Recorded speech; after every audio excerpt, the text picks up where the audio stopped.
Our Creator has shown His creation that we are temporal ever since He put us here. He even gave us temporary bodies to be a constant reminder of this. He did this to motivate us to seek after Him on His terms. Sadly, few have. Most have sought after an image of Him that was palatable to their lives or to their own ideas of right versus wrong. He gave us free will and set before us choices. He created good and evil because this temporary life that He gave us in the flesh was to be a test. We are here in the flesh to try us and to prove us whether we would choose His righteousness or not, choose to go our own way.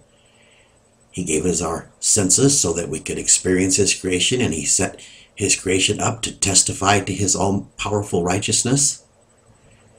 Then He gave us His instructions through the offspring of Abraham so that the whole world could be blessed through these instructions.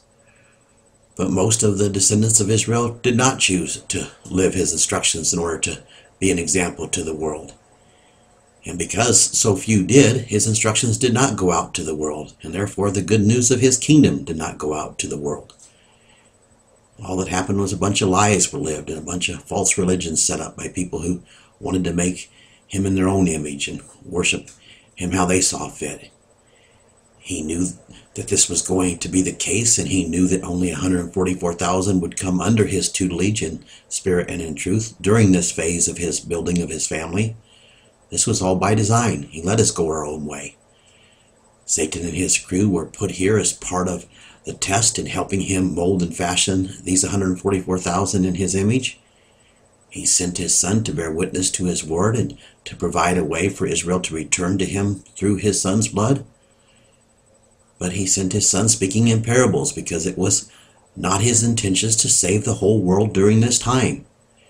Yet His Son also shed His blood for those who would enter into the renewed covenant to become part of a later harvest after the first fruits were harvested. Now that the last of the 144,000 has been sealed, the things that were hidden in the prophecies and hidden in Yeshua's parables are being revealed to all who will receive them. But it has been witnessed that most will not receive the truth because they are buried in their false religions and buried in their false beliefs, so they will not hearken to what is being restored. For this reason, the day of Yahweh's vengeance has now been revealed. Put it before everybody's face. Let them know it's coming. But sadly, it's still going to come as a thief of the night to most because they will not hearken to what His servant is speaking. The day of His vengeance was sealed until after the last of the first fruits was sealed, because it had to be sealed during this time to accomplish what He was building in this number. Truth is being restored, and the breach between our Elohim and man is being repaired. The waste places that were made desolate are being restored. He has sent me to testify that the knowledge of Him will not go out by the power of men, because mankind has rejected knowledge of His righteousness, don't want to hear it. He has sent His 7 spirits to the world to all who would receive them, but so few would.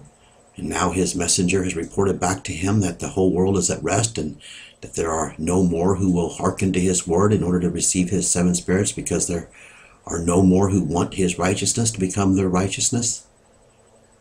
Part of the witness that I have been sent with is that His truth will not go out to the world without it going out on the wings of great calamity. Man will not hear because man has no fear of going against their Creator. They do not want their eyes anointed. They do not want eyes to see. They want to stumble around in the dark, believing in their lies, because this is where their comfort zone is. They want to make Him in their image instead, so that they do not have to become as He is. They actually most loathe His righteousness, and you talk to Him about His righteous judgments and statutes. In Malachi 3, verses 1 through 3, speaking of where we're at in time and the prophecy for the end days, "Behold, I will send my messenger to prepare the way before my face, and Yahweh will seek you and will suddenly come to His temple. The messenger of the covenant whom I delight will come to you, says Yahweh of hosts. Who will abide Him in the day of His coming, and who will stand when He appears? Because He is like a refiner's fire and like fuller's soap. And He will sit as a refiner and a purifier of silver, and He will purify the sons of Levi, and purge them as gold and silver, so that they may offer up to Yahweh an offering in righteousness. And talking about the sons of Levi there, we're all commanded to become kings and priests. This is what he was building, what he's going to continue to build. We're to be kings and priests unto him. The answer to this question is, so few have chosen to stand with his servant and offer up an offering in righteousness. This offering of righteousness has been called for, but so few are lifting it up to him. He has sent me through a media source that would have become worldwide news nearly overnight if the message had been received by more than just a few. If people were hungering for his servant that his prophets recorded would come on the scene, now that he's sent me, it would have spread like wildfire, but instead people want to deny all the prophecies that he's sent me because they want to deny the message that he has sent me with. YouTube is an explosive media, but the message of the covenant was not received, so it did not go out. He sent me to the scattered nations of Israel who are not a people of a different language. This was recorded by the prophet Ezekiel in chapter 3, verses 4 through 7. And he said to me, Son of man, go get you to the house of Israel and speak with them, speak my words to them. For you are not sent to a people of a strange speech and of a hard language, but to the house of Israel, not to a large number of people who have a strange speech and a hard language, whose words you cannot understand.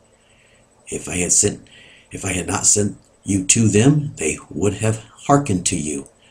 The house of Israel will not hearken to you, because they will not hearken to me, because all of the house of Israel is impudent and hard-hearted.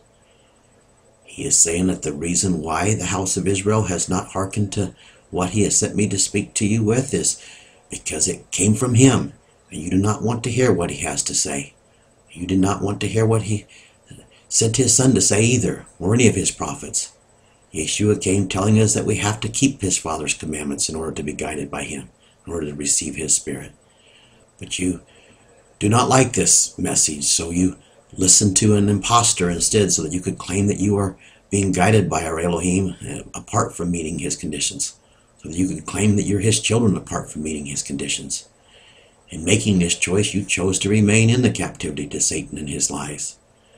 Now that you have once again refused another of his servants, there remains just one thing to do, and that is to send a time of great affliction upon you in order to prick your ears. Other passages prove that the scattered nations of Israel are primarily those in captivity in the religion of Christianity.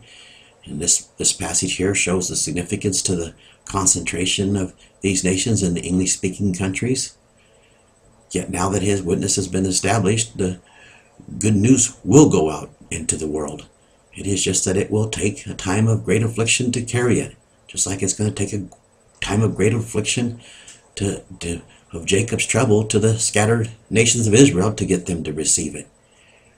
Yeshua said in Matthew 24:14, and the good news of the kingdom will be proclaimed in all of the world for a witness into all nations, and at that time the conclusion will come. Since the witness is that it is going to take great calamity in order to prick people's ears so that they will want to hear the good news of our Elohim's kingdom, and the messenger has reported back that the earth is at rest, there remains nothing else to do at this point but to send the calamity. The good news of his kingdom, that he is building his family from those who will hearken to him to become as he is, will go out. A few days ago, we entered into a prophetic time period of a space of about a half an hour. A dual prophecy there is associated with another time as well, but spoken about in Revelations 8, chapter 8, verse 1. I do not know what this means exactly as far as the timing of this and where we're at. I just know that it is all just about ready to be let loose.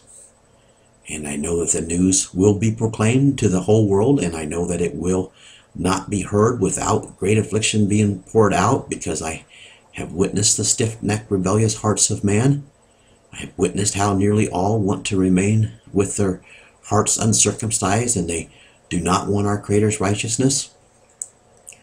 So I know that the time of affliction must be sent in order for him to continue to build his family. This means that this time of trouble is what remains to be done in order for his family to continue to be increased. I say, so be it. Let all of those who oppose his righteousness be purged out, so that his will finally be done on earth as it is in heaven. Yahweh Elohim says that the life that transgresses against him will die. Because this has not been imminent until now, his warning has not been hearkened to. Well, the time is at hand that it has become imminent. Repent or be purged out in the coming weeks and months. The choice is yours to make. Yahweh Elohim, the self-existing creator of all things, is setting before you life and death. Choose life and live.